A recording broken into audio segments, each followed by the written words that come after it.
आजचा दिवस राजकीय घडामोडींनी गाजत असताना दुसरीकडे सांगलीमध्ये नाना पाटेकरांनी राजकारण्यांवर जोरदार हल्ला चढवला। नेते निवडून आल्यावर त्यांची मालमत्ता चौपट होते, असल्या नेत्यांना जनतेने जाब विचारायला हवा असं नाना म्हणाले। त्यांनी आपल्या नाना स्टाईलमध्ये मराठी पंतप्रधान का झाला नाही असा प्रश्नही उपस्थित केला। सांगलीत जाऊन त्यांनी आर पाटलांचं कौतुक केलं, पण ते वेगळ्याच कारणासाठी।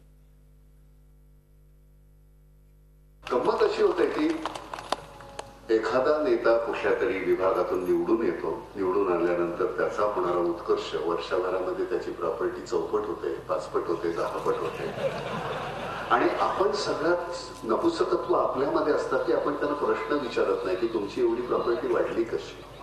तर चूक त्यांची नाही, चूक पहिल्यांदा मुळात आपली आहे। आपण त्यांना परस्पर ते प्रश्न विचारले पाहिजे। काही मंडळी आबासारखी असतात की जे तिथून निवडून आल्यानंतर आबा हे मला नाईलाज असतो तुझ्याबद्दल बोलावं लागतंय, तर तू खरंच चांगला आहेस म्हणून। जर नसतास तसं तर मी तुझ्या विरुद्धही बोललो असतो। नेता नावाची गोष्टच नाही त्याशिवाय। छान असतो, मस्त असतो।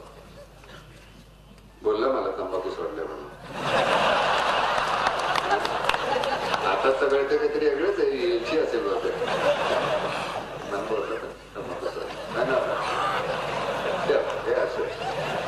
अंगावर आलं की असं। मला गेल्या 60 वर्षामध्ये मला वाईट याचं वाटतं की 60 वर्षामध्ये आपण पंतप्रधान पदासाठी एक उमेदवार नाही निर्माण करू शकलो। महाराष्ट्रामध्ये पंतप्रधानासाठी एक माणूस 60 वर्षात स्वतःला जे रेटणं असतं ना, ते रेटण्याची ताकद नाही आहे। आम्ही रेटत नाही।